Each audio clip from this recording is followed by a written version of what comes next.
todo el planeta, porque no es que, ¿no? Entonces, hay muchas culturas, tradiciones, ¿no? Y el hombre siempre ha sido un ser que podríamos llamar técnico, en el sentido que, imitando la naturaleza, no tengo un escudo como una tortuga, ¿verdad? Pero, imitando la tortuga, construyo escudo. Piensa en los grandes imperios, el imperio romano, el imperio chino y tal. Construir artefacto para defenderse y ofender, la guerra, ¿no? Todo el ámbito bélico, ¿no? Que ahora desafortunadamente todavía seguimos, después de tantas guerras, etcétera, seguimos con esto. No tengo las herramientas de una tigre, de un león, aquí no sé qué animal feroz exista aquí en Ecuador, pero un animal feroz. Un oso. Osos, ¿no? Entonces, que tienen herramienta en su cuerpo para lastimar, para, etc. No la tenemos, pero la podemos construir, ¿no? Imitando la misma naturaleza, y así. Entonces, la técnica es una herramienta que desde siempre el hombre ha plasmado, y piense sobre todo para sobrevivir, ¿no? Que era, efectivamente, construir técnica para comer y cómo comemos, miles de maneras distintas. Sea cómo encontramos la comida, cómo la preparamos y cómo físicamente la comemos. También ustedes, como nosotros en Europa, la comemos en una mesa, una silla así, con las patas y tal. Si usted va en Oriente, comen distinto también. No tiene sillas así, tiene otra manera de... ¿no? Entonces hemos construido técnica para también esto. Y si uno quiere sobrevivir, no solo tiene que comer, sino que tiene que defenderse y ofender. Todo el tema de la guerra, ¿no? Entonces, básicamente, por miles y miles de años, el ser humano ha desarrollado técnica para sobrevivir. Y si uno ve, sí hay otros animales que, entre comillas, pueden construir algún artefacto, pero sencillo, sino que nosotros tenemos un abanico enorme de posibilidades, infinitas casi, ¿no? Porque en Italia tenemos más de 100 tipos de pasta, ¿no? Evolutivamente es una tontería, una locura, bastaría uno, ¿no? ¿Por qué 100 y pico? Cada región tiene sus, ¿no? Porque al final, por ejemplo, fíjense, el ámbito de la comida. Al fin de cabo, ahora comemos no tanto para mantenernos en vida, porque bastaría muy poco para mantenernos en la homeostasis corpórea, bastaría poco. ¿Para qué lo hacemos? Para interactuar con otros, para razones, ¿no?, de amistad, de familia, etc. Incluso la comida se convierte en algo transfísico. Por ejemplo, a ver, religioso, otra ayuda, una comida religiosa. La Eucaristía, pero antes, el pueblo judío, ¿no?, cuando huye, hay una comida, la última, ¿no?, la cena del pueblo de Israel, etc., se convierte en un memorial, se llama, ¿no?, que después se recuerdan y recuerdan y recuerdan, y después en el cristianismo Jesús en la última cena transforma una cosa muy material y tangible en algo transfísico que queda, ¿no? Es decir, pero somos, aunque un no creyente, de esto ve que hay un abismo entre nosotros y cualquier especie, aunque tan cercana a la nuestra. La más cercana se llama bonobo. El bonobo es un monito pequeño, ¿okay?, que tiene el 99.7% de material genético igual al nuestro, 99.7. Bueno, entonces, y después, si nosotros alargamos, esta es como, ¿no?, verlo 200 años de historia. Si nosotros hacemos 2000, 4000 años, 6000 años de historia, 7000, como le decía, ¿no?, las trepenaciones cránicas en lo que ahora es Francia, hacia 7000 años atrás. Vemos que en varias culturas había un desarrollo tecnológico increíble. Piensa en los mayas, aztecas, en México, ¿no?, los cálculos astronómicos de las poblaciones de aquel entonces. En Egipto, las construcciones de las pirámides, los cálculos, la medicina en Oriente, en China, de un desarrollo enorme. Muchas de estas evoluciones tecnológicas la hemos perdido. Muchos no sabemos. Por eso el desarrollo técnico y después tecnológico no siempre es como los últimos 200 años. Y nadie puede asegurarnos que seguirá siendo exponencial.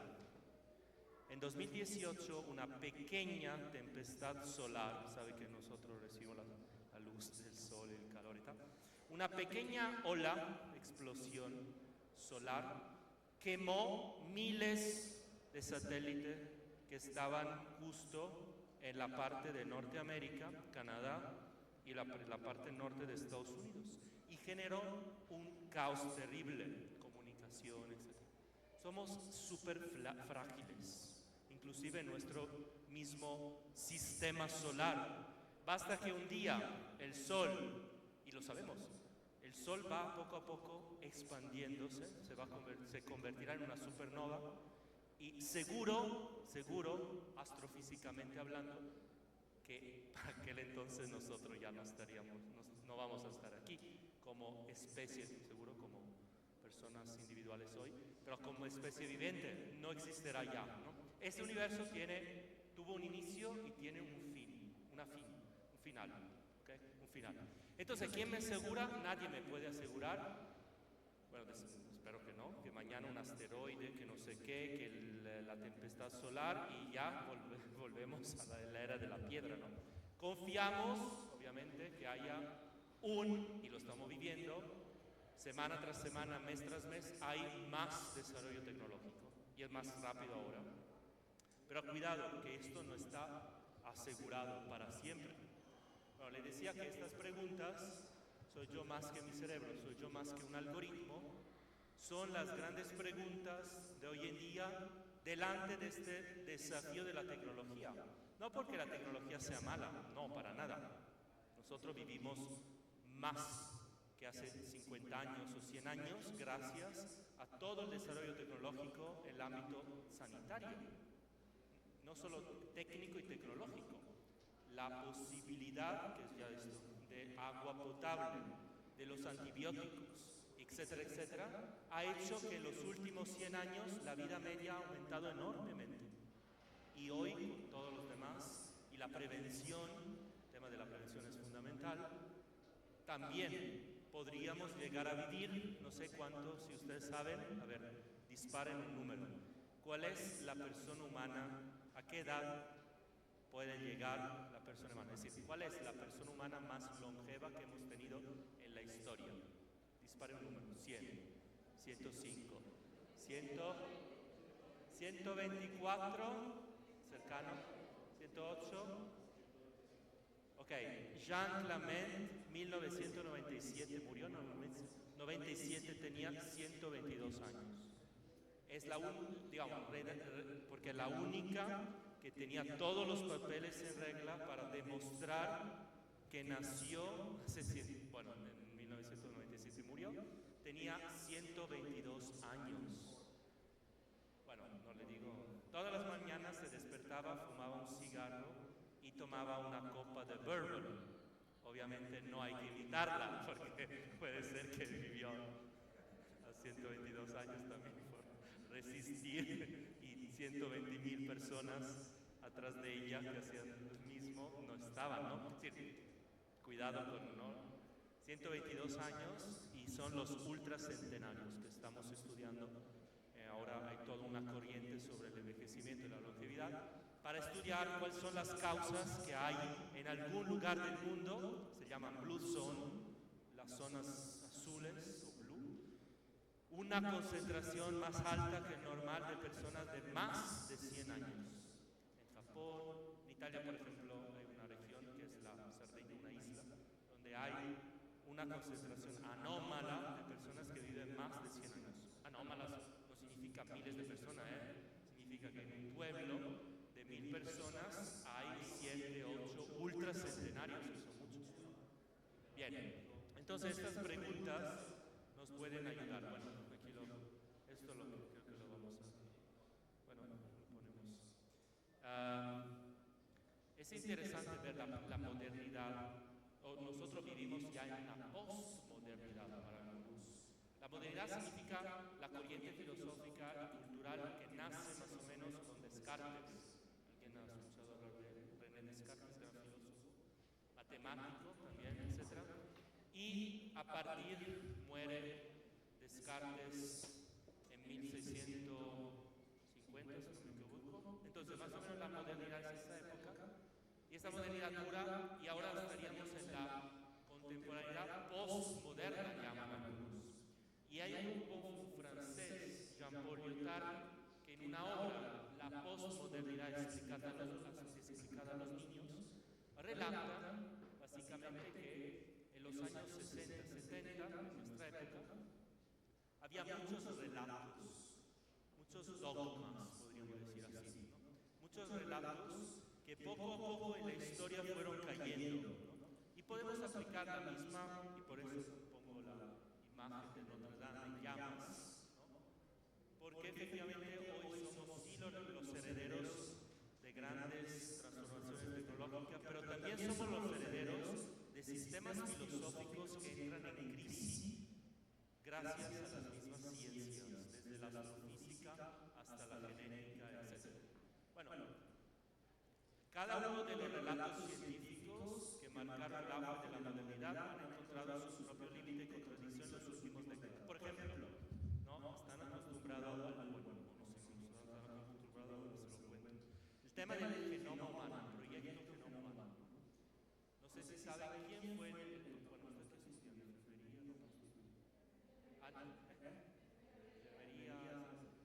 Si digo genética y le digo quién empezó la genética moderna, quién fue el padre de la genética moderna, espero que lo sepan. Ecco, Gregor Mendel, padre Gregor Mendel, sacerdote católico agustino como el Papa León, ¿okay?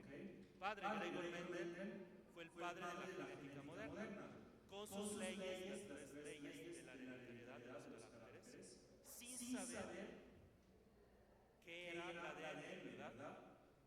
Porque alguien me sabe decir cuando James Watson y Francis Crick publicaron en la revista Nature la estructura a doble hélice del ADN como base biológica de la hereditariedad, era en 1953. Premio Nobel después, Watson y Crick.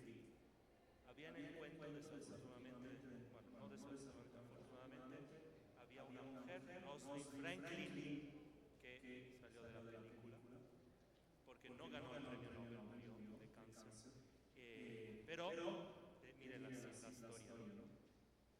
Watson y Crick le robaron la imagen tridimensional que ella había producido sobre la estructura que después ellos nombraron y decodificaron, la doble hélice del ADN. La ciencia está hecha también por hombres y mujeres que incluso tienen sus límites, imperfecciones, etc.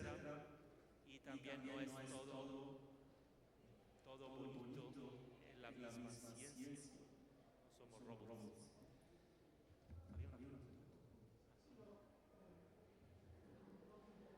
No, fenomenal, interrumpo. Watson y Crick.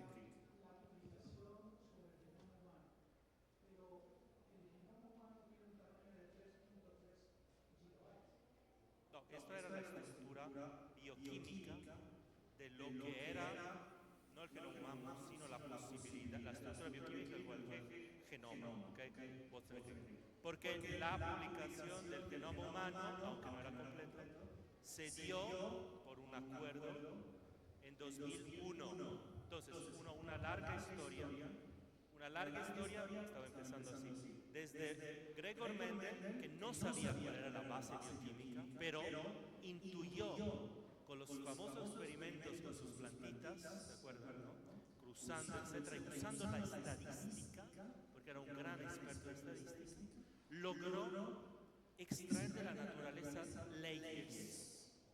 No es que se la inventó.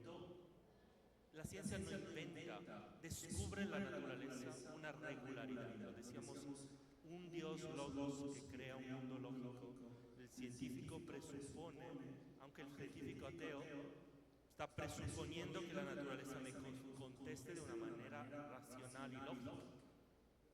Entonces, una larga historia que de Gregor Mendel, las leyes de hereditariedad de los caracteres. Después vamos a ver cuáles son los ladrillos bases que permiten esa transmisión de caracteres hereditarios. Y entonces llegamos al 1953 con Watson y Crick, que publican la doble hélice, la ADN, que es ácido desoxirribonucleico, ¿verdad?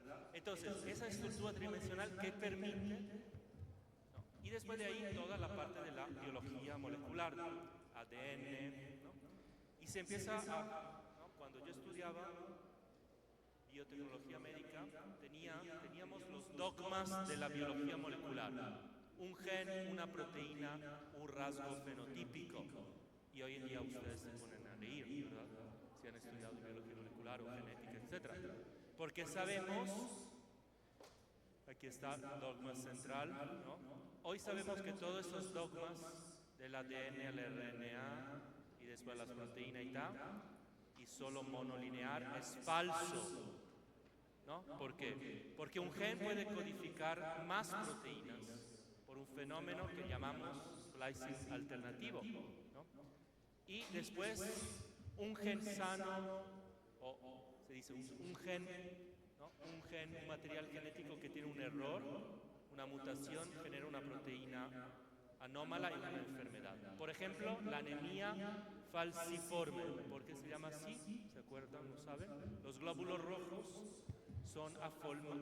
tienen una configuración de una falsa, ¿no? En vez de ser como un donut, ¿okay? Un donut muy bonito, bueno, para transportar el oxígeno en nuestro cuerpo, tiene una forma de falsa. ¿Y por qué? Por una modificación de una subunidad, una parte. La hemoglobina es muy compleja como estructura tridimensional y como proteína. Una modificación de una subunidad de la hemoglobina causa una alteración que después se va a reflejar en la estructura de los glóbulos rojos y tiene el problema que entonces tiene un anómalo transporte de oxígeno y intercambio a nivel de los alvéolos pulmonares de entre CO2, ¿no? De desóxido de carbono, dióxido de carbono y oxígeno, CO2 y O2, ¿no? Entonces, y por eso tengo la enfermedad, una enfermedad monogenética, ¿no? Vale, una material genético mutado, una proteína mutada y tengo fenómeno. Pero después, ¿un gen sano puede dar una proteína anómala? Sí. Y lo descubrimos con el famoso caso de la vaca loca, no sé si aquí pegó, pero las proteínas priónicas. El gen era sano, pero la configuración tridimensional de la proteína era anómala y causaba una enfermedad. Entonces, todos esos dogmas fueron uno detrás del otro por el mismo dinamismo de la ciencia, ¿no? Por el mismo dinamismo de la ciencia, del descubrimiento científico. Todas estas primeras verdades fueron poco a poco, y lo mismo pasa también, y lo veremos, con el cerebro. Hay varios que piensan que el cerebro es una máquina computacional, y es curioso, ¿no? Hay toda una visión. Nosotros creamos tecnología, y después la tecnología que creamos a lo largo de la historia, la usamos para autointerpretar, en este caso, el cerebro humano. Por ejemplo, en el 700, 800, las grandes máquinas, las grandes obras tecnológicas, ¿qué eran? Bueno, los relojes, que no eran estos, ¿no? Y los molinos de viento en Europa, ¿no? Que tenían todos engranajes dentro, y este era el modelo interpretativo después que algunos, inclusive científicos y filósofos, aplicaban al cerebro humano.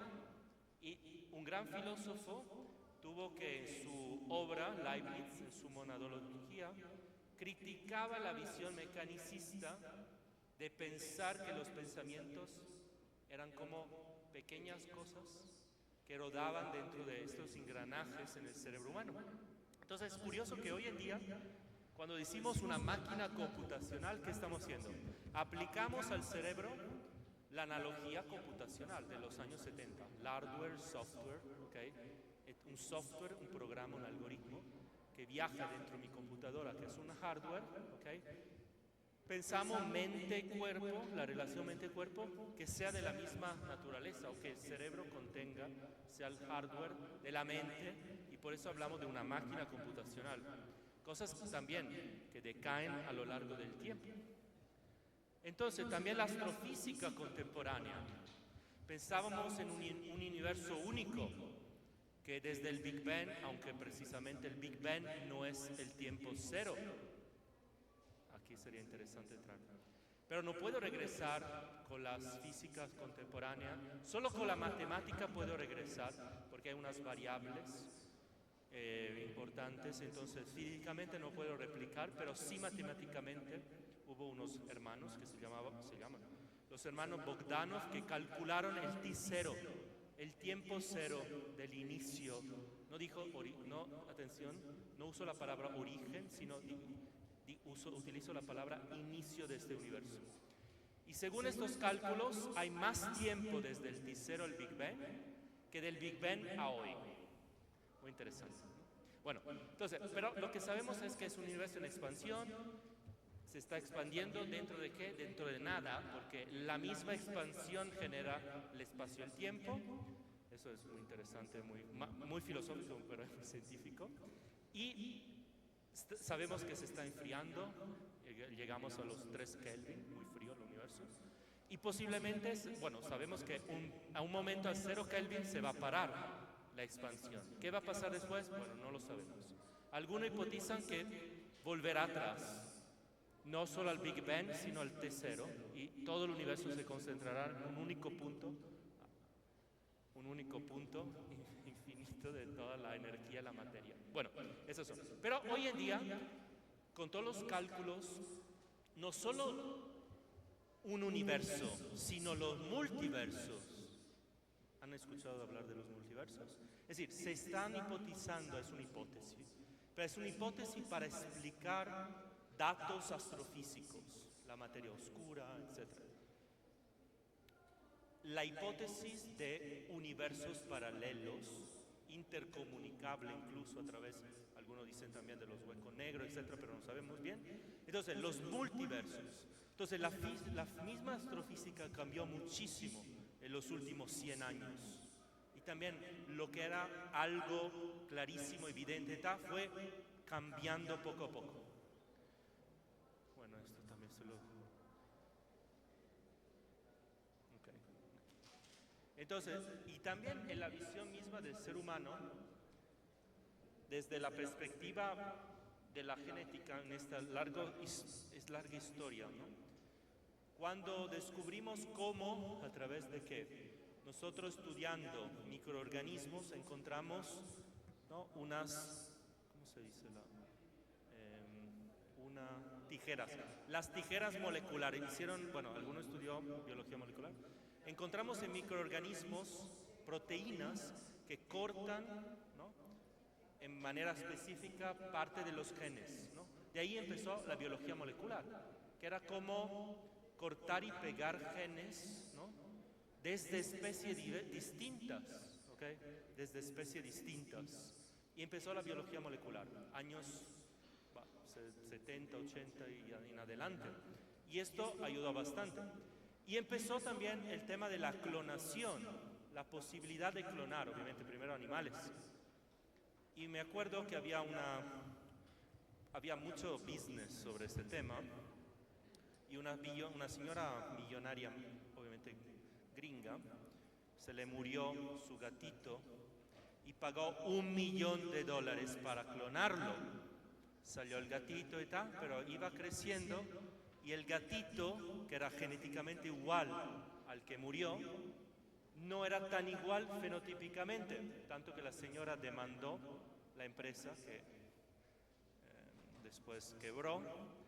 Y entonces descubrimos que aunque un clon puede ser fenotípicamente distinto, ¿por qué? Porque aunque tenga la misma genética, no tiene la misma epigenética. ¿Qué es la epigenética? Muchas cosas, pero son las variaciones químicas del material genético, acetilación, metilación, que corresponde a las experiencias de este organismo. Ese gatito no era igual, aunque era un clon genético, no había estado en la misma madre del otro, en el mismo estado, la madre no comió las mismas cosas, no estaba en el mismo ambiente. Todo eso son fenómenos epigenéticos. Entonces la genética no basta, la genética es como es como una biblioteca. Como si aquí tuviéramos, esa analogía la utilizaron en el proyecto Genoma Humano. El material genético, cada una de mis células, tomo una célula, tengo trillones de células. Si pudiera estirar el ADN de una sola de mis células, tendría 2 metros de ADN. ¿Okay? Dicen que si pongo todo mi ADN uno detrás del otro, como voy y vuelvo de la luna, voy a la luna y vuelvo. ¿Okay? Todo el ADN que contiene un cuerpo humano. ¿Tenemos ADN fuera del núcleo celular? Sí, las mitocondrias, pero no entramos en los detalles. ¿Okay? Bueno, entonces tenemos natura y cultura, es decir, genética y epigenética. Y hoy muchísimo cuenta la epigenética. Muchísimo cuenta la epigenética. Las experiencias que hacemos, tenemos, etcétera, modifican epigenéticamente, químicamente nuestro material genético. ¿Se acuerdan de Darwin? ¿No? Y se acuerdan de un amigo de Darwin, Lamarck. ¿Se acuerdan de las jirafas de Lamarck? ¿Verdad? Y bueno, uno se ríe ¿no? Y podemos decir, bueno, la disputa entre Lamarck y Darwin ganó Darwin, ¿verdad? Pero hoy está volviendo Lamarck. ¿En qué sentido? Es verdad que no es que si yo hago bodybuilding, ¿no? O uno de ustedes hace bodybuilding y se vuelve como no ahora, como era antes Arnold Schwarzenegger, ¿ok? No es que tenga hijos que nacen así, con todos los, ya todo, ¿no? Palestrado, no sé cómo se dice aquí. Pero sí ahora sabemos que sí, si usted hace bodybuilding, etc., sus hijos posiblemente tendrán un tono muscular distinto de alguien que no ha hecho bodybuilding. Entonces Lamarck algo tenía de razón. Podemos transferir, porque es una transferencia ahora a nivel de modificación epigenética de mi material genético, entonces sí hay factores de aprendizaje que podemos transferir. Bueno, esa es la maravilla de todo lo que... Ok, bien. Todo ese desarrollo tecnológico digital maravilloso, desde la genética hasta la tecnología, la nanotecnología, la astrofísica, todo lo que... el desarrollo que hemos tenido y del cual estamos gozando porque todas las comunicaciones, la posibilidad de tener internet, las redes y wifi, es toda obra de este maravilloso sistema tecnológico y digital. Inclusive el hecho que yo pude llegar aquí desde Europa es fruto de una alta tecnología de todo tipo, ingenierístico, algorítmico, porque el paradigma del vuelo, los aviones son el paradigma donde los algoritmos fueron más implementados desde más tiempo, ¿ok? Si no estuviéramos vomitando todo el tiempo, todas las 12 horas de vuelo. Entonces, todo eso, hoy en día, algunos personajes que ahora le presento, toman todos estos logros, visiones, etc., y van configurando, o usan o quieren usar, estos datos y estas visiones, ¿para qué? Y ahora se les sintetizo que es el posthumanismo. O tendríamos que hablar de posthumanismos. Son amplio conjunto de corrientes filosóficas, tecnocientíficas y culturales que cuestionan la centralidad del ser humano. Le dije, un universo donde la Tierra, desde la perspectiva de hace unos siglos, ya no es el centro del cosmos, del universo, sino es una partecita de un sistema dentro de muchísimos otros, miles y miles y miles y miles, enormes sistemas. Y basta bastaría una modificación tan frágil de una constante astrofísica para que ninguno de nosotros, ningún ser viviente estuviera ahora en esa Tierra. Entonces cuestionan este movimiento la centralidad del ser humano tal como fue concebido por el humanismo clásico y moderno, y esta perspectiva emerge en el contexto de la revolución biotecnológica, la digitalización global y la convergencia de este acrónimo que significa nanotecnologías, biotecnologías, informática y ciencias cognitivas, en las que la frontera entre lo natural y lo artificial, lo humano y lo maquínico, se vuelve cada vez más difusa, porque más y más las máquinas entran en nuestra vida y entran en nuestro cuerpo. Hoy le decía las prótesis cocleares, el marcapasos, pero hay personas ya con brazo, piernas robóticas, etcétera, etcétera. Y bueno, los implantes que alguien quiere hacer y muchas otras cosas. Bueno, el posthumanismo entonces son corrientes filosóficas que buscan replantear el lugar del ser humano en el cosmos. Y obviamente hay varios tipos, que ahora no le quiero aburrir con esto, pero hay varios tipos de posthumanismo. Hay el filosófico crítico, el tecnológico científico, el teológico especulativo, es decir, hay varias variantes. Y dentro de estas variantes hay una más radical de todas. Entonces, si se fijan, todos los posthumanismos recogen el uso o la integración de la ciencia tecnoempírica y del papel o de la relación entre el hombre y la máquina. Una de las corrientes más, la corriente más radical es el transhumanismo. Es la vertiente tecnoprogramática y optimista del posthumano, es decir, son los que quieren lograr la inmortalidad cibernética del ser humano. Ahora le explico qué sería esta cosa. No se limita a una crítica del humanismo, sino que formula un verdadero proyecto de superación del ser humano mediante la convergencia tecnológica. No sé cuántos de ustedes les gustan la cinematografía. La cinematografía contemporánea es un reflejo cultural, ¿no? Y hay varios guionistas interesantes que presentan al transhumanismo contemporáneo en varias de sus películas. Ahora voy a citar algunas y me dicen si la han visto o no. Transcendence con Johnny Depp, 2014. ¿Alguien la ha visto? Lucy con Scarlett Johansson, ahora ya, vamos. Ghost in the Shell con Scarlett Johansson también. Ok, las series Netflix, Altered Carbon. ¿Alguien ha visto la serie Carbono Alterado? Ya creo que estamos en la 3ª temporada, o no me acuerdo. O la serie Amazon Prime sobre Upload. ¿No la vieron? ¿Nadie la vio? Joder, yo tengo que ver todo eso por trabajo. Es un sacrificio muy grande. Bueno, y pasar tiempo a ver películas. Bueno, estas películas, bueno, si quieren una frase que resume qué es el transhumanismo, la da la serie Altered Carbon, Carbono Alterado. Tu cuerpo no es lo que eres, lo puede intercambiar como una serpiente cambia su piel, ¿ok?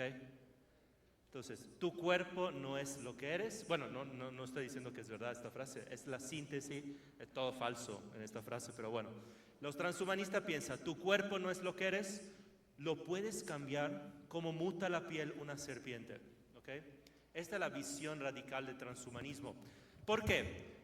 Porque el cuerpo es lo frágil, lo deperible, lo mortal, ¿verdad? Nos morimos, ¿por qué? Porque el corazón para o no, bueno, o porque el cerebro se daña, ¿no? Etcétera. Los dos criterios, cardiocéntrico y cerebrocéntrico, la muerte cerebral y la muerte cardiocirculatoria, ¿no? Entonces, el cuerpo se muere y entonces estos visionarios dicen, bueno, pero realmente si pudiéramos ir más allá del cuerpo, podríamos ser inmortales. ¿A través de qué? De la medicina, de la tecnología, de todas estas herramientas que se ven como un instrumento para vivir para siempre. Obviamente hay que ver qué significa vida y ahora lo vemos, ¿no?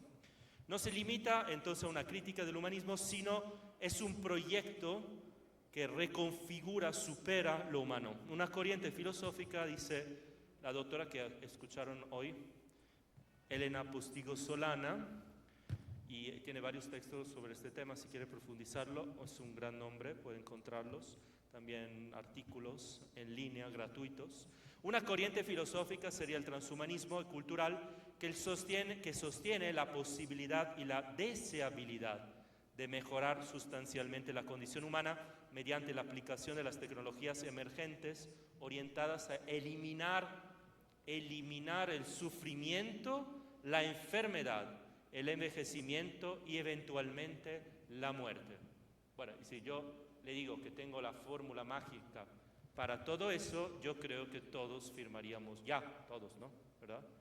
Pues es verdad, yo también la firmaría, pero la realidad es muy distinta. Bueno, entonces, para darnos cuenta de qué es ese proyecto, le presento, exacto, después de esto. Bueno, el transhumanismo es una antropología tiene una antropología implícita profundamente materialista y funcionalista. Ahora le explico qué significa esto. Tiene una fe en la tecnología como fuerza liberadora, redentora de la humanidad. Es una especie de religión, ahora lo veremos. Tiene una concepción del cuerpo como un hardware mejorable, sustituible o prescindible. Tiene también la visión de una identificación de la mente con algo informático, como si fuera un algoritmo, la mente humana, lo que abre la posibilidad teórica del así llamado mind uploading, ¿no? El traslado de la conciencia. En la película Transcendence narra de un científico que hace experimentos de interfaz cerebro-máquina grabando lo que pasa en el cerebro de los monos, y después hay un grupo terrorista anti-tecnología y le hacen un atentado, le disparan, no muere, pero le han inyectado con el proyectil una sustancia que poco a poco lo mata. Y entonces su esposa lo conecta con todos los cables, con interfaces cerebro-máquina, y va grabando toda su vida mental, psíquica, las memorias y tal.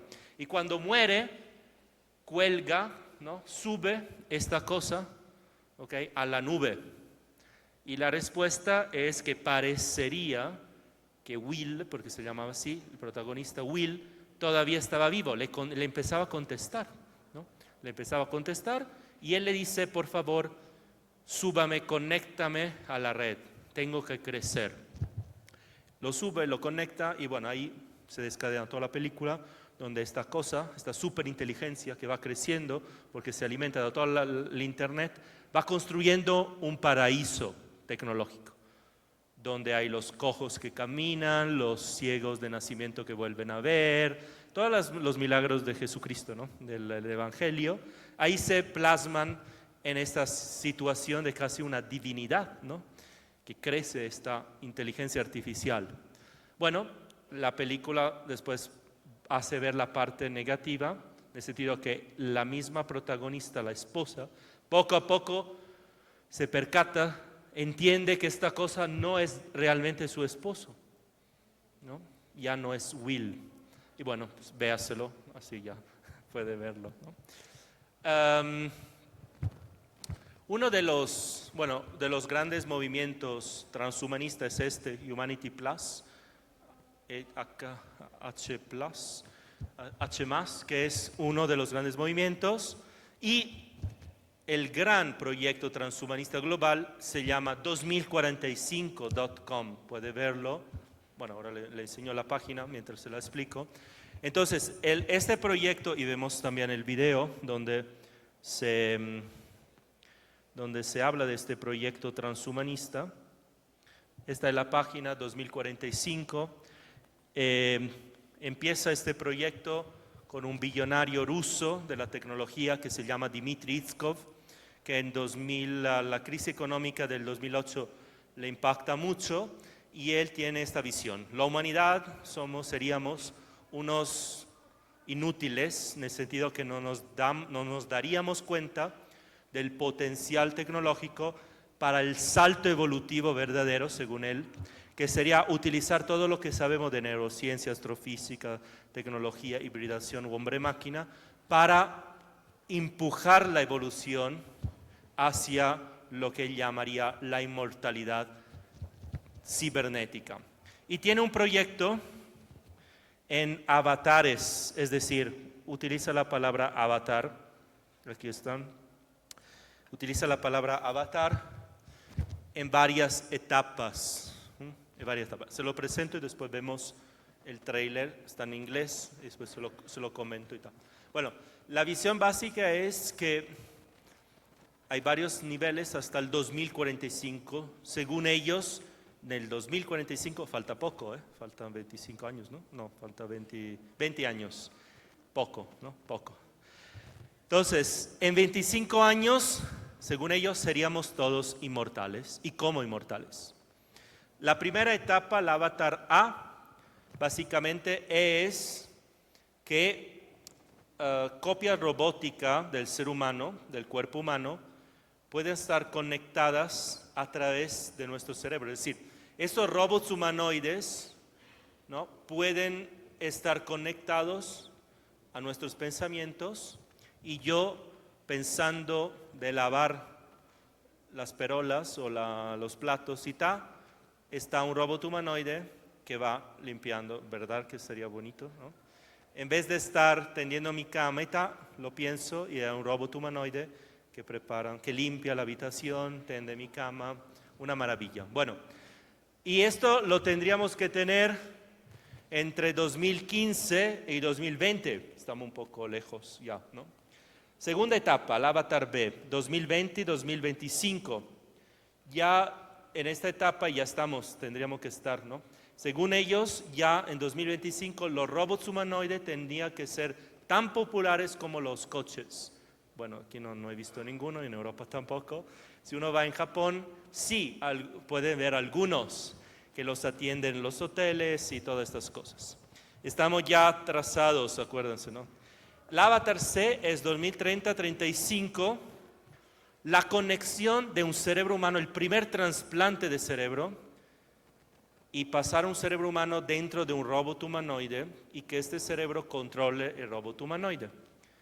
Bueno, sería el primer trasplante de cerebro humano. Nosotros, le comenté brevemente hoy, nosotros buscamos analizar la idea en 2017-18 del primer trasplante de cabeza humana, porque si me llevo la cabeza, me llevo también el cerebro. Y no se puede, técnicamente sí sería factible, el problema es qué resulta de todo eso, ¿no? ¿Qué resulta de todo eso? Entonces ya estamos. Avatar D, 2040 y 45, ya tiramos el cerebro, digitalizamos, según ellos, la posibilidad, según ellos, de digitalizar nuestra mente del cerebro, hacerla digital como un software y colgarla para siempre, entre comillas, para siempre, en la nube. Eso sería el inicio de la inmortalidad cibernética en 2045. Ahora, inmortalidad, vivir para siempre. Aunque fuera todo verdad, pongamos que todo verdad, y logramos decodificar una supuesta autoconciencia de uno de ustedes, ¿ok? Y la subo y la pongo en la nube. La nube no es una nube etérea. ¿Dónde está el material de su nube? Lo que tiene en Office 365, su posta electrónica, sus videos, sus canciones, están físicamente en alguna parte de este mundo, en alguna computadora de estos supercentros que están en varias partes del mundo. Si pasara algo a esta computadora, chao, chao, ¿ok? Es decir, sus cosas, sus archivos, y si fuera su mente digitalizada, ¿no? Entonces, decir inmortalidad ya es una exageración. Bueno, vamos a ver brevemente el video porque es muy llamativo, para si se aburren, por lo menos un video así. Ese video presenta la utopía, el mito, podríamos decir así, del transhumanismo. Obviamente son personas que tienen dinero, ¿no? Plata, como la llama aquí, porque en todos los países la llaman pasta, plata, dinero, lana, como la llaman aquí, plata, la plata, ¿ok? In God we trust, ¿no? Money, exacto, money. Al español, money, exacto. Muy bien. Entonces, son personajes que viven como algunos otros, muy desconectados de la realidad. Y claro, el video parece una maravilla, ¿no? La crítica misma que hace. ¿Todo el mundo entiende inglés? Sí, ¿no? Sí, yes, money, ya, ¿no? Bueno, escuche qué dicen los transhumanistas.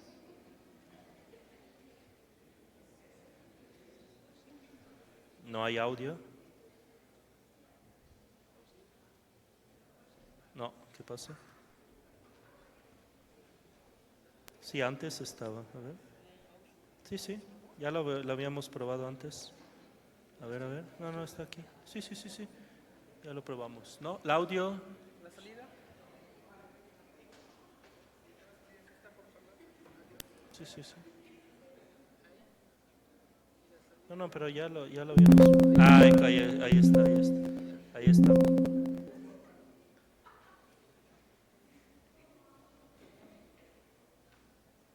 The world is on the verge of global change. The speed of data transmission has increased by multiples of millions. The rate of globally significant events and that of discoveries and crises is growing exponentially. Our civilization is like an uncaptained ship sailing on rough seas with neither chart nor compass, all the while moving faster and faster. The time we have to make the right decisions is shorter and shorter. We are facing the choice to fall into a new dark age, into affliction and degradation, or to find a new model for human development and create not simply a new civilization, but a new mankind. Historic crises show that to break the deadlock, we need technological revolution. It is clear that today's revolution will also require the deepest social transformation. The world's community and leaders should encourage mankind, instead of wasting resources on solving momentary problems, to focus on the technologies of the future: nanotechnology, biotechnology, information technology, cognitive technology, genetics and robotics. Doing so will allow us to find new sources of energy, create fundamentally new architecture and transportation, allow unprecedented developments of human cognitive abilities, refine artificial intelligences and brain-computer interfaces, simulate complex systems, create humanoid robots and cyborgs, and with the help of nanorobots, we may develop manageable matter. Find ways to transfer one's personality to an artificial carrier. Yet what we need is not just another technological revolution, but a new civilizational paradigm. We need new philosophy and ideology, new ethics, new culture and new psychology, and even new metaphysics.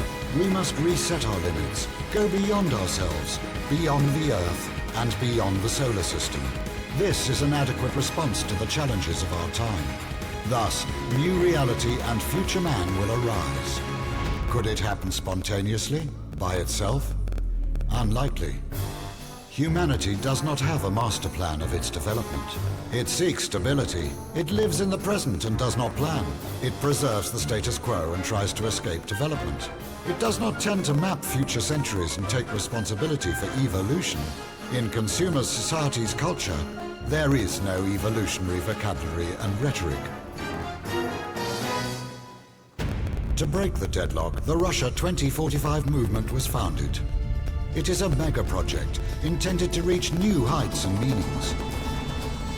We intend to create a new vector for civilization, aimed at constant human development and evolution.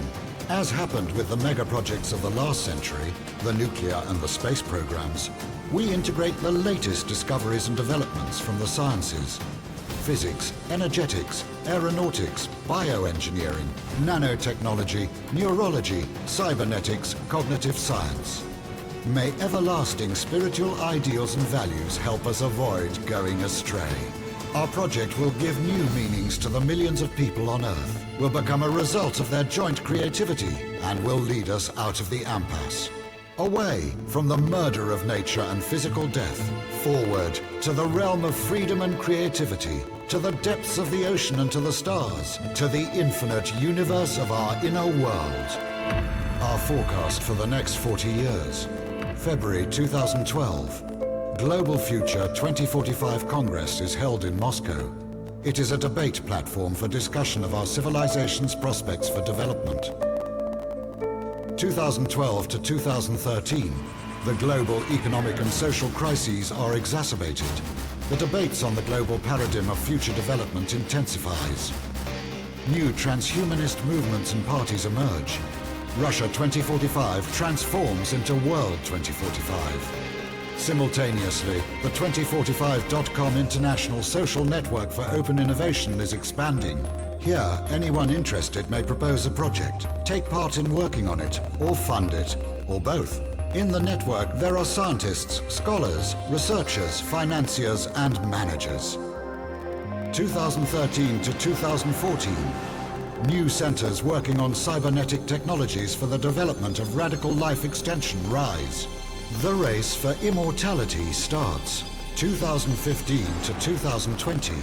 The Avatar is created. A robotic human copy controlled by thought via brain-computer interface. It becomes as popular as a car. In Russia and in the world appear, in testing mode, several breakthrough projects. Android robots to replace people in manufacturing tasks. Android robot servants for every home. Thought-controlled avatars to provide telepresence in any place of the world and abolish the need for business trips. Flying cars. Thought-driven mobile communications built into the body or sprayed onto the skin. 2020 to 2025. An autonomous system providing life support for the brain and allowing it interaction with the environment is created. The brain is transplanted into an Avatar B.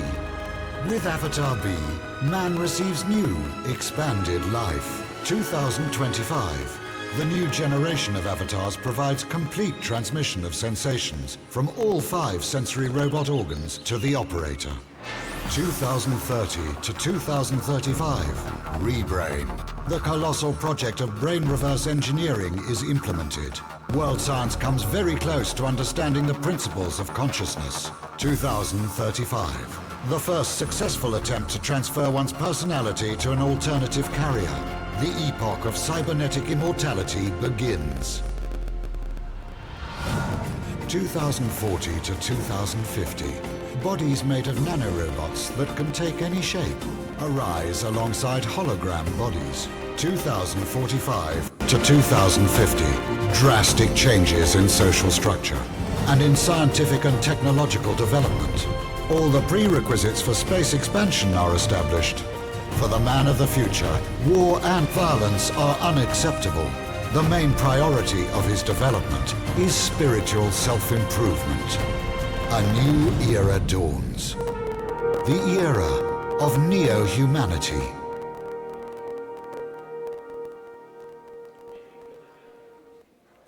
Bueno, esto es lo que los transhumanistas proponen.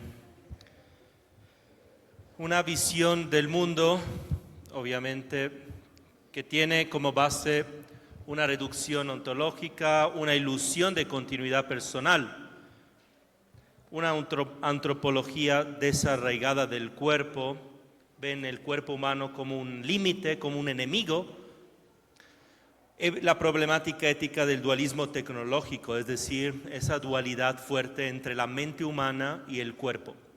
Y realmente no hay, y la neurociencia hoy en día nos los corrobora, no hay una distancia ontológica entre el cuerpo que tengo, el cuerpo que soy. No tengo un cuerpo, soy mi cuerpo. Entonces, no, el cuerpo que soy y al cuerpo que soy no es indiferente lo que hacemos. Obviamente también el riesgo de desigualdad y deshumanización social. Todos esos proyectos nacen para buscar resolver algún problema y muy posiblemente genera más desigualdad. ¿Quién puede tener la capacidad económica para todas estas cosas? Bueno, los que tienen mucho dinero. Bueno, eso se lo Bueno, esas son las varias etapas Bueno, entonces eso es el contexto, el transhumanismo es el marco de base que tiene como premisa que primero, no solo somos nuestro cerebro, sino que desde el cerebro puedo extraer lo que somos, ¿ok? Eso es lo que básicamente tiene. Y vamos viendo, vamos analizando esa primera pregunta.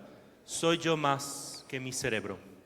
Obviamente vivimos en una época donde el cerebro está por todas partes, en la prensa, en la televisión, los medios de comunicación.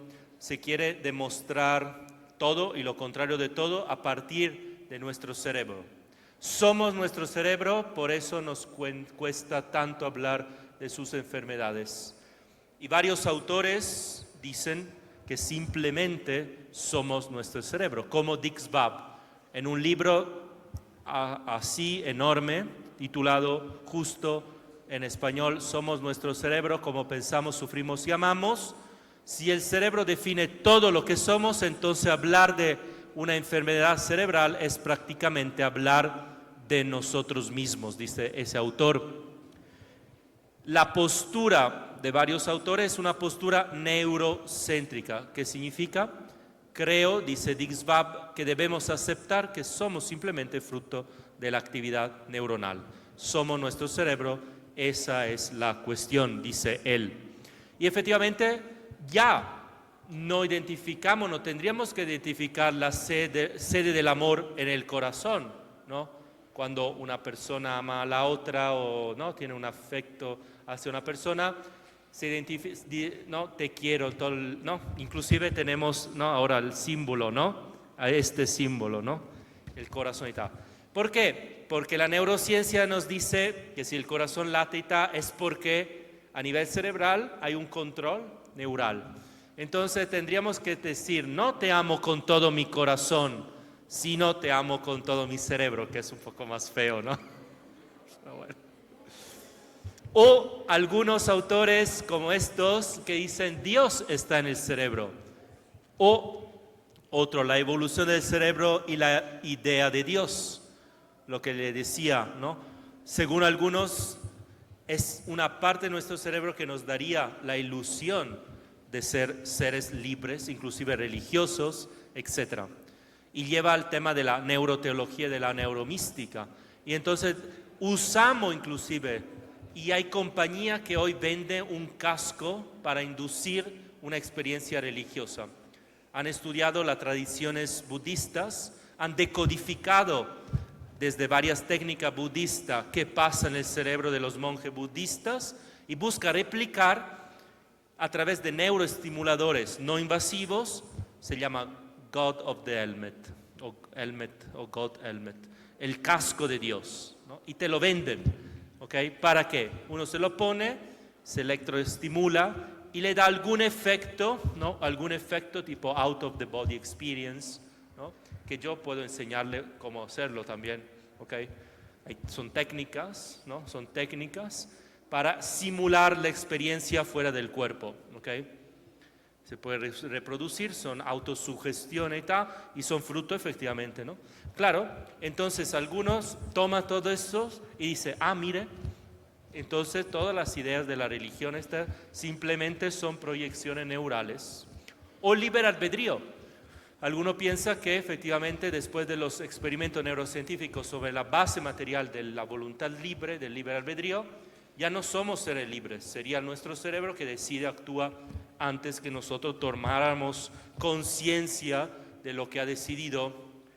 El mismo Francis Crick, le hablaba de él, que pasó del ámbito genético al ámbito del cerebro, también en uno de sus libros dice así, tus alegrías, tu tristeza, tus recuerdos y ambiciones, tu sentido de identidad y libre albedrío son, tendríamos que decir, son de hecho, dice él, no más que el comportamiento de un gran conjunto de neuronas. ¡Qué alegría! Esto nos puede llevar a la depresión, a tirarnos por la ventana. Bueno, no lo hagan porque no es verdad. Bueno, son, según él, el neurodeterminismo. En la película Matrix, ¿sí? ¿Sí? ¿Sí? Más. En un momento hay un diálogo, ¿no?, entre Morfeo y Neo, ¿no? Y le dice Morfeo a Neo, ¿qué es real? Y él contesta, si te refieres a lo que puedes sentir, oler, saborear y ver, entonces lo real son simplemente señales electroquímicas interpretadas por tu cerebro, dice él. Claro, en esta visión de Matrix, que seríamos, ¿no?, cerebros en una tina, en otra dimensión, y que a través de estimulaciones pensamos ser seres vivos en este planeta, ¿no? Y alguno dice, ¿cómo? ¿No? ¿Cómo demostramos que no somos cerebros manipulados por quién sabe quién, ¿no?, que da simplemente la idea de ser realmente lo que somos? Y todas esas series, bueno, Black Mirror está llena también de episodios sobre el tema también de la neurociencia, la neurotecnología, el control, etcétera, Altered Carbon, Upload, etcétera, estos proyectos. Y bueno, aquí varios autores, el mito del cerebro creador, etcétera. Bueno, uno de los mensajes, y que ahora y mañana seguiremos, no te tragues el eslogan sin más. Es decir, si el amor es solo química, pregunta, ¿por qué sentimos que es algo tan personal y significativo en nuestra vida? ¿Somos simplemente marionetas de la dopamina, de la oxitocina? La oxitocina es una macromolécula de 9 aminoácidos. La hormona del apego la llaman, ¿no?, que se descadena cuando, ¿no?, en el cerebro del niño, cuando la mamá amamanta, ¿no? Y también hoy la usan, la venden spray en algún país del mundo para favorecer en un ambiente de trabajo una más empatía o capacidad de interrelación. Si la conciencia es solo un efecto emergente del cerebro, ¿cómo es que vivimos la experiencia subjetiva de ser alguien? ¿Podría una simulación digital sentirse viva como tú ahora te sientes vivo? Si decisiones y libre albedrío son ilusiones, ¿qué pasa con la responsabilidad moral? Y no solo moral, civil, penal. Entonces, ¿yo hago algo? No, es mi cerebro el culpable. Un tema de neuroética, si mi cerebro lo hizo, no yo, ¿sigue teniendo sentido culpar, alabar a alguien? ¿No? Si ustedes excelen sus materias y reciben un premio, ¿tendríamos que dárselo a su cerebro o a usted? Si en un futuro cargáramos recuerdos y la mente humana a un disco duro, ¿seguiríamos siendo nosotros mismos? ¿O habría algo faltante, algo imposible de copiar en bits? Entonces, esa es la gran pregunta. ¿Somos únicamente actividad de nuestras neuronas? Conecta con ese antiguo problema, antiquísimo, del dilema entre el cuerpo y el alma, la materia y el espíritu, reimaginado hoy por las neurociencias. Esto creo que lo hablamos hoy o no. No. Hay una fecha interesante que en 1965 es una encrucijada entre dos grandes autores. El de abajo aquí, y ahora es es José Manuel Rodríguez Delgado, un gran neurofisiólogo español, que había estudiado en los años 20 y 30 la corteza cerebral de varios animales, ratones, monos y después los toros. Y entonces había, antes usábamos mandos enormes así, ¿no? Entonces había implantado chip, electrodos, pobres animales, ¿no? Y se hizo famoso en 1965 porque la revista Time reportó y lo puso en fotografía en la portada y relató lo que hizo en Pamplona. Él entró en la arena de Pamplona, aquí está, no sé si se ve bien, y un toro estaba corriendo hacia él. Obviamente él estaba muy seguro de lo que iba a pasar. Entonces tenía un mando y accionando el mando, el toro tenía 2 electrodos implantados en el cerebro y entonces recibía un impulso, el toro se para, otro impulso, se da la vuelta, otro impulso y se va. Demuestra José Manuel Rodríguez Delgado al mundo que es posible manipular la conducta del animal a través de neuroestimulaciones de partes profundas de su cerebro. Y se descadena todas otras cuestiones, porque si es posible en el animal, como un toro, un mono, un ratón, es posible también en el ser humano. Y entonces muchísimos autores, filósofos, etcétera, empiezan a decir, bueno, tenemos herramientas para poder modificar la conducta, ahora el comportamiento del ser humano, ¿no?, a través de todas estas evoluciones. El otro personaje que estaba allí, que estaba aquí en el 65, era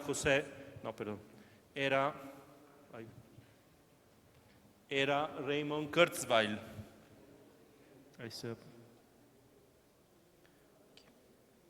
Aquí, arriba. Entonces, él como joven de 17 años, en 1965, presentó en un concurso una máquina, 1965, el MIT, en Estados Unidos, una máquina que componía sola música, un algoritmo, creó, y en 1965 recibió un premio, y hoy Raymond Kurzweil, ya tiene su edad, es el director ejecutivo tecnológico de Google, ¿ok? De Google.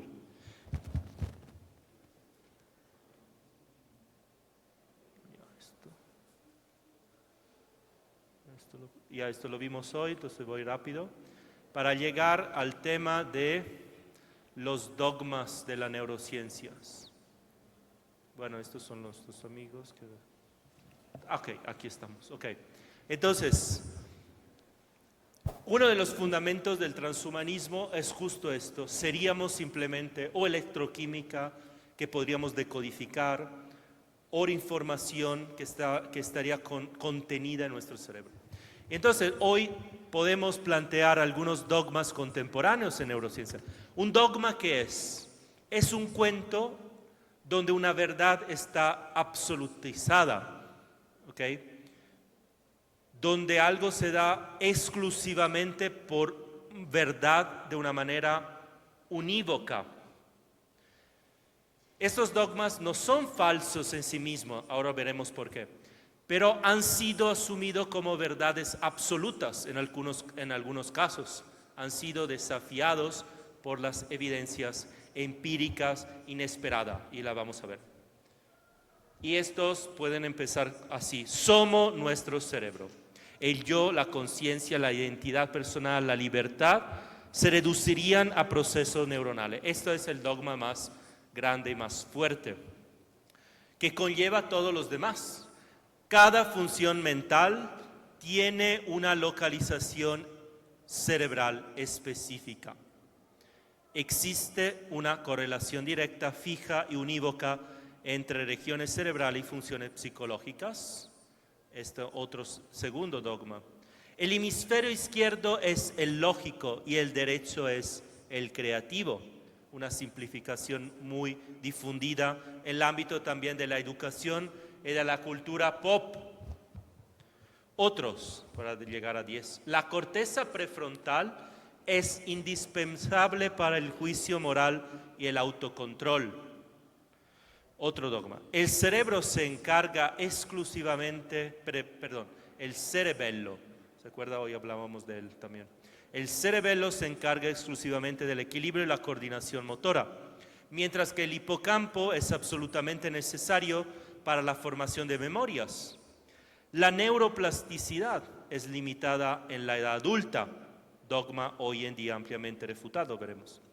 Sin determinadas áreas del lenguaje, como las áreas de Broca y Wernicke, sería imposible comunicarse verbalmente.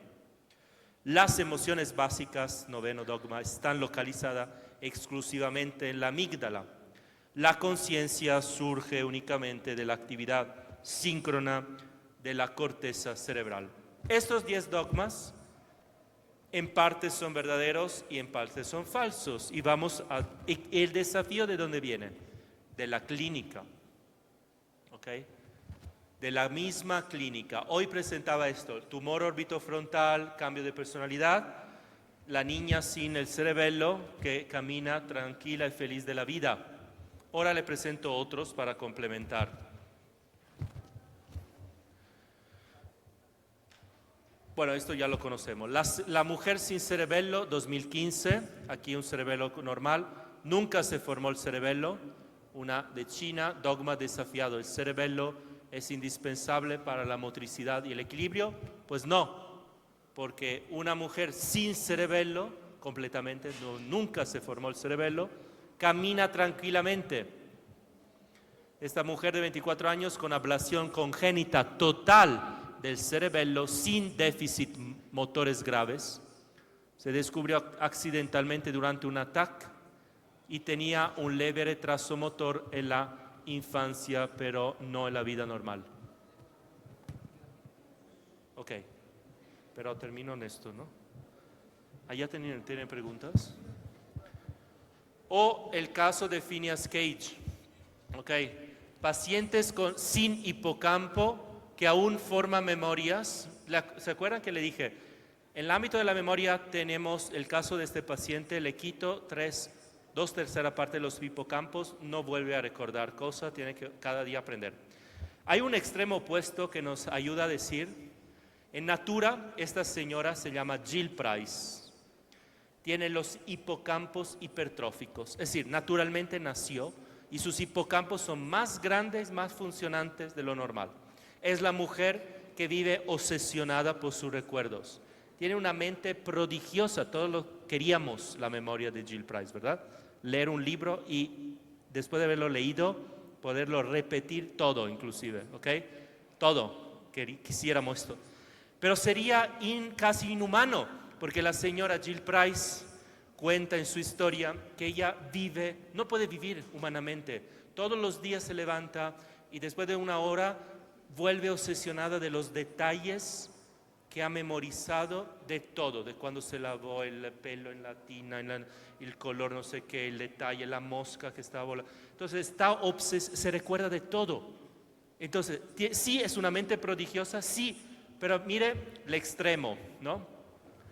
Quito y tengo un problema. Potencio naturalmente a lo máximo y tengo un problema. Entonces, un mensaje importante. Estos dos extremos nos dicen que una vida humana equilibrada es una síntesis entre estos dos extremos por lo que atañe a las memorias. Soñar de tener hipermemorias implantándome un chip neuronal y tal, posiblemente voy a terminar peor que Jill Price. Porque el olvido también es parte, cuando duermo, mi cerebro va seleccionando y quitando y tal, y la formación de las memorias es importante, es vital. Humanamente no podríamos psíquicamente soportar de conocer todo lo que hay en Internet, por ejemplo. O, por ejemplo, tenemos pacientes sin hipocampo que aún forman memorias. Un caso posterior al paciente HM. Entonces, hay casos opuestos a Harry Molaison, donde hay personas que el hipocampo es absolutamente necesario para formar nuevos recuerdos. Algunos pacientes con un daño bilateral en el hipocampo, que es esta área aquí, han mostrado habilidades de aprendizaje procedural o implícito, memoria no declarativa, e incluso algún grado de memoria episódica. Y este es un paciente, porque no sabemos cómo se llama todavía, RB y otros en estudios de este científico Larry Square. Entonces, significa que hay circuitos alternativos de memoria más allá del hipocampo. Mire cómo los dogmas, los casos clínicos van ayudándonos a entender. O una adolescente, mira este cerebro, ¿qué le falta? Prácticamente le falta todo un hemisferio cerebral, casi todo, no todo, pero casi todo. Entonces, adolescente sin hemisferio derecho, en la India, 2009, dogma, un hemisferio cerebral completo es esencial para funciones cognitivas normales. El hemisferio derecho es el creativo, el izquierdo sería el lógico. Entonces, esta tendría que ser una súper contadora, pero no una artista. Y no es verdad. una joven con ausencia congénita del hemisferio derecho por una hemimegaloencefalía. Su hemisferio izquierdo asumió funciones de lenguaje y visión. Entonces también hay esta posibilidad. Ese es un niño, mire también este niño. Le falta, mire que le falta también. Un niño con hemisferectomía, este se lo quitamos, ¿ok? Por un problema, que siguen desarrollándose de una manera normal. La mitad del cerebro es necesaria para funciones completas, falsos. Este niño operado por epilepsia refractaria con extirpación completa de este hemisferio, mire, le quitaron totalmente este hemisferio. Y muchos de ellos desarrollan lenguaje, razonamiento, adaptaciones sociales normales. Bueno, el caso al revés, el caso de Phineas Cage reinterpretados, las lesiones en corteza prefrontal destruyen completamente la personalidad y moralidad. Aunque su cambio de personalidad fue documentado, estudios modernos muestran que Phineas Cage reconstruyó una vida social y laboral estable. Los estudios de Antonio Damasio. O, por ejemplo, el tema de los pacientes en estados vegetativos o en estado de mínima conciencia. Pensábamos que un paciente declarado en estado vegetativo no podría tener autoconciencia. Y ahora con las neurotecnologías podemos, ¿no? Sin actividad cortical no puede haber conciencia. Varios pacientes diagnosticados como vegetativos revelaron al revés. Desde el 2006, yo tengo 50 pacientes que pienso que sean vegetativos. Vegetativo significa que no puede entenderme, que no son autoconscientes. Les hablo a cada uno y le digo, si me escucha y me entiende, si quiere contestar que sí, piense en jugar a tenis. Si me quiere contestar que no a la pregunta, piense en caminar por tu casa. Y esto activa dos áreas distintas a nivel cerebral. Y se dieron cuenta que había un gran porcentaje de estos pacientes declarados, más del 42%, declarados en estado vegetativo, que entendían. ¿Y cómo lo sabemos?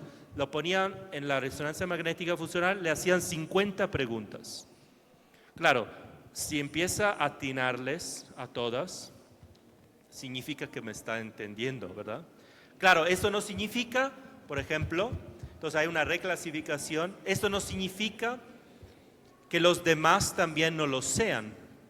Es que con esta técnica no podemos ver solo los que me entienden y que están, no solo me entiende, sino que puede expresar a nivel neural una respuesta significativa. Padre, tenemos algunas preguntas, no sé si podemos... Los de mañana seguimos con los casos. Sí, tenemos Okay. una segunda parte de este tema el día de mañana. Entonces, para pasar algunas preguntas... Pasamos a las preguntas. Sí, tenemos algunas preguntas, están orientadas al transhumanismo y se las queremos compartir para ver si podemos responder un par de ellas. Indicaba que si el transhumanismo busca superar las limitaciones humanas mediante tecnología, entonces, ¿cómo puede la bioética garantizar que este ideal no termine afectando la dignidad humana ni creando nuevas formas de desigualdad? Sí. ¿Cómo puede la bioética garantizar que este ideal no termine afectando la dignidad humana? Bueno, entonces el transhumanismo es una utopía, ya es algo que no tiene un fundamento real, ¿ok? Y por todo lo que estamos viendo. Y porque también hay una complejidad. Si no sabemos por qué pasa todos los casos que le estoy presentando, significa que cómo podemos pensar de poder llegar a entender rápidamente cuáles son las bases neurofisiológicas de la conciencia humana. Es obvio que el transhumanismo tiene sus repercusiones negativas, ¿ok? La cinematografía refleja esto. Luc Besson quiere, con Transcendence, Ghost in the Shell, etcétera, decirnos, cuidado, porque estas visiones van a generar más y más desigualdad. ¿Quién se puede permitir esas super neurotecnologías hipotéticas para hacer todas estas cosas? Pocas personas en este mundo. Y las demás Y después hay un gran tema. A ver, ¿por qué quiero transferir, ¿no?, decodificar mi autoconciencia del cerebro y ponerla en la nube cuando hoy no sé cuál es la causa del Alzheimer? ¿Usted conoce personas con Alzheimer? Es terrible, ¿no? Terrible. Entonces, ¿por qué tengo que ir a Marte y invertir trillones de dólares cuando hoy tengo millones de personas que sufren de esta terrible patología neurodegenerativa de la cual no sé las causas? Claro, tenemos algunos fármacos, algunas hipótesis, etcétera, pero no sé la causa. Por eso no hay cura. Parkinson, lo mismo. Entonces hay muchas, SLA, todo lo que quieran. Hay muchísimas enfermedades neurodegenerativas que afectan millones de personas. Y no está dicho que la mamá de Elon Musk un día no se enfermará del Alzheimer. Entonces, cuando le tocará a él, ¿qué? ¿Va a invertir todos los trillones de SpaceX ahora para el Alzheimer? Sí, pasará esto, porque es emotivismo. ¿Ok? Entonces, es claro que la visión transhumanista tiene repercusiones y afectan, e inclusive va en contra totalmente de la dignidad humana, porque ya no hay hombre en el transhumanismo. Porque si abandonamos el cuerpo que somos, ya no hay hombre. Es otra cosa, otra entidad. Claro que habrá un cierto recuerdo de mí, ¿no? Es como el algoritmo de perfilación, los escándalos de Cambridge Analytica, ¿no? Yo puedo perfilar su psicología en base a todo lo que van postando, los que escriben, los que y lo que ponen en Instagram, TikTok y todo lo que sea. Ok, muy bien. Pero este algoritmo que le perfila cómo va actuando en la vida, etcétera, y después este escándalo era proporcionar publicidad tendenciosa política de manera de confirmar los seguros y digamos, polarizar los seguros de un partido político y los inciertos jalarlo para este partido. Fue un gran escándalo, Cambridge Analytica. Entonces, esa cosa no eres usted.